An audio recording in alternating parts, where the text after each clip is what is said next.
Hey there, it's Cheryl here. It's an extremely special day today. I am so excited to be here with Mihaela Mazzenga, Chief Technology Officer of Sharper Image. Mihaela, thank you so much for taking the time out of your busy schedule to be here. Hi, Sheryl. Thanks for having me. Yeah, so we have a lot of important ground to cover and also some really gold gems of wisdom that you're going to share. But before we jump in, can you tell me a little bit about your past? How did you get up to being Chief Technology Officer of the Sharper Image? Because a lot of times people might view someone like you and all of the success that you've had and just think that you were born into the world as a Chief Technology Officer. But, you know, sometimes success is kind of either a slippery slope or a circuitous path. And so can you tell us a little bit about what inspired you to greatness and maybe what some obstacles that you had to overcome? Sure. So I think I have a little bit of a non-traditional start, and that I think my roots are really in art, and being a little bit too practical to actually pursue art. I really looked for an outlet where I could create, and at the time, right, software was really up and coming, and this was the outlet that I chose to truly be able to create. So I entered the space as an engineer, and I moved along the ranks as an engineer and a director, and ultimately CTO. And I really had the unique benefit of doing that in corporations where I was allowed to grow, and I wore many hats, and they were startup environments. And I think that that's a really special type of environment to be in. And so let me take you back a little further even. So as a child or as a really young person, was there something that molded or shaped you or inspired you? Absolutely. So I don't think that I can really separate my childhood from really one of the most pivotal things that have happened in my life overall. I'm a first generation immigrant, and I came to the United States with my family in 1984 with political asylum. So you literally grow up with an expectation to succeed.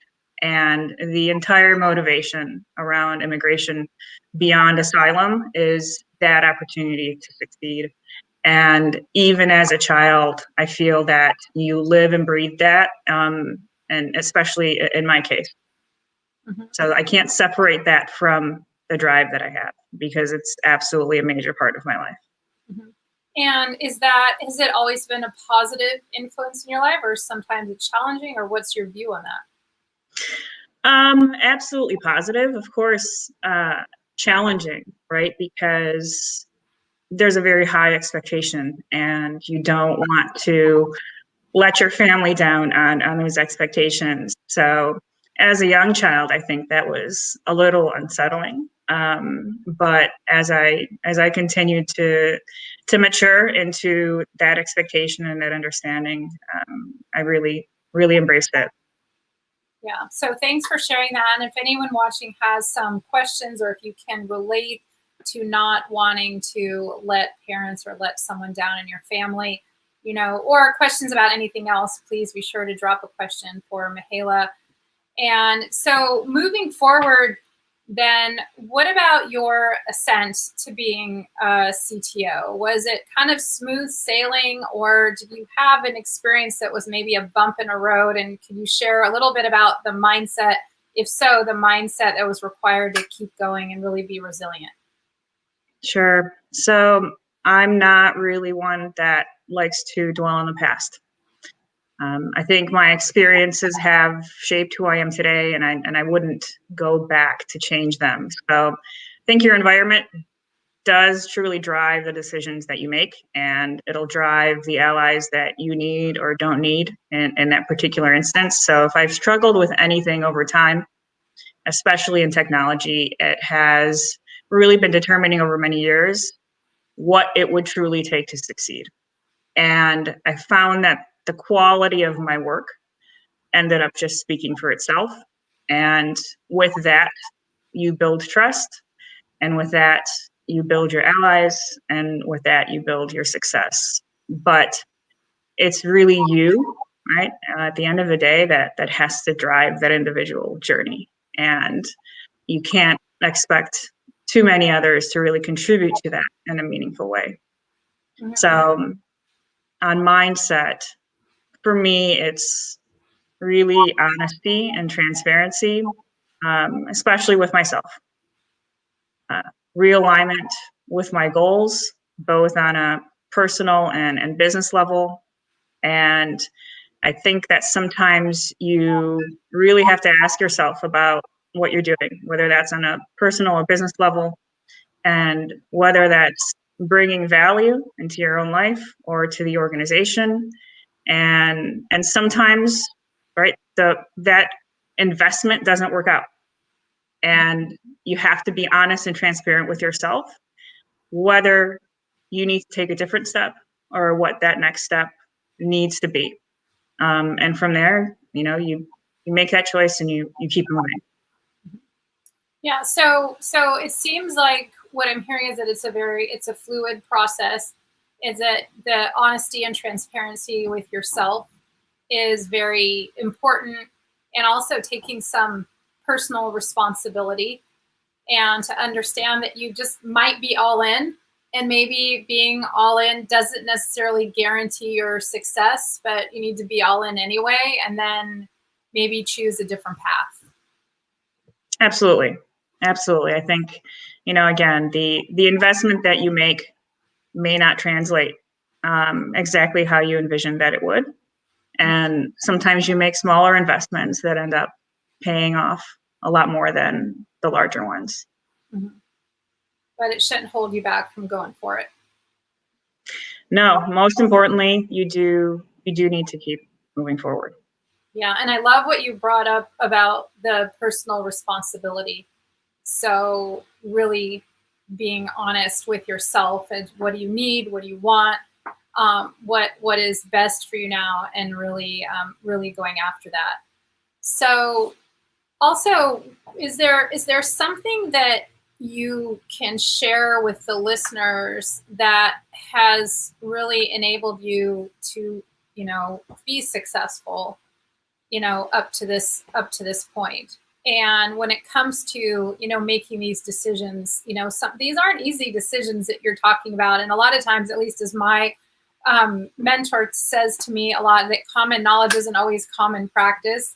And so a lot of times things make a lot of sense, but they're difficult to do. And a lot of times, we tend to tell ourselves stories.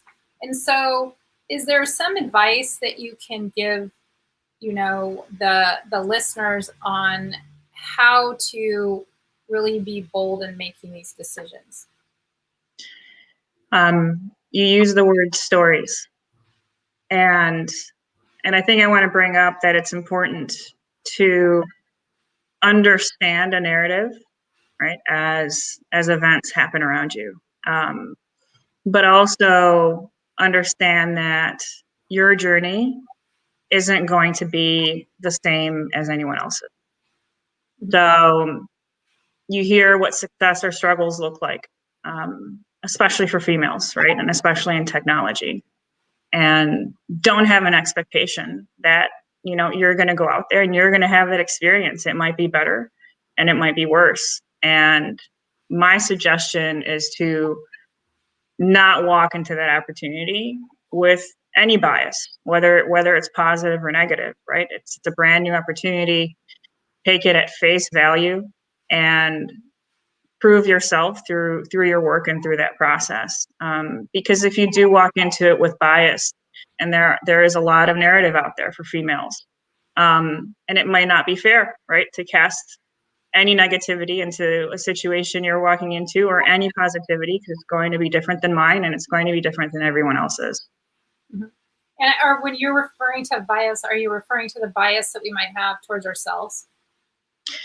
Towards ourselves, or really towards others as well, right? The expectations that we have for how we're going to interact with our colleagues and peers, and expectations of results based on those interactions. So I think that there's there's a lot of hesitation, especially for women in the space, on how they should act, right? And my suggestion is to just be yourself, right? And to execute how you can execute best, and try not to think about the rest of it, right? Because in the end, the outcome is going to be whatever you put your best foot forward to be.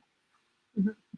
Excellent. Well, that makes a lot of sense. And so I feel like that was the precursor and a lot of great background information leading up to this topic, which is your black belt, and that is really how to really make sure your technology is simple, scalable, and secure, as the subject line says. So, can you tell us about a project that you're working on and really link up this topic with that project? Sure. So I think that tagline is from my LinkedIn profile, and it's something that I truly believe in, and it's a specific manner that I choose to approach my work. But most recently, I joined an alliance. It's the Mach Alliance, and it's an open technology standard. And for those that don't know what that is, it stands for microservice based, API first, cloud native SaaS, and headless. In addition to that, what does that mean for business? That really allows business to build solutions easier than they have been able to in the past, utilizing cloud-based function. So this is the culmination of, for me, engineering standards over the years, and, really the way that you can compose a software solution. And in the space right now, there's really a lot of availability of great business function available to the software builders out there. And there are a lot of vendors providing a lot of great solutions that you can take and compose and integrate into a solution that fits you best. So I would encourage any technology stakeholders out there to go view the Mach Alliance, and there's a website, macalliance.org, and understand what it is, and look at it as an open standard for where technology and software solutions go next. And could you share a little bit insight as to your opinion about where you think everything's going? Well, we keep progressing, right, to more and more cloud-based, and I think that this is absolutely a natural progression, and in the sense that as an engineer, you don't want to keep reinventing the wheel. This is another adaptation of that, where you don't have to reinvent the wheel. You can go and you can get a core competency that's already available as, cloud-based software as a service, and you can use that core competency and build on top of it. So for me, this has been the standard. I mean, when you look at the different ways that you can compose a software solution, been doing it this way for many years. It just so happens that Mach has now been coined, and so much technology is available at our fingertips, and there's so many vendors out there that can really help concrete this as a reality and as a standard moving forward. So this is the direction. Excellent. And so for female leaders, and also especially women in technology, or really any male dominated industry, and not just women, but maybe even women that feel further marginalized within our gender, is there anything that you can share with them so they can be contributors to what you're talking about, and to really have a voice at the table? So I've personally never truly looked at it as a male female issue. I think that technology, right, is a really specific engineering space, and it's not always easy. And I think women in particular have to understand that it may not be easy for their male counterparts either. So, I see the same grievances, whether it's a woman or a man, and the the want to be accepted, right, as a subject matter expert or as an expert in a particular technology. And that hasn't been different for me as a leader, whether that's been a male or a female, sitting behind the desk and the concerns there. So again, it's really an encouragement of doing your best, being confident in your abilities, and providing valuable solutions to your organization. Mm-hmm.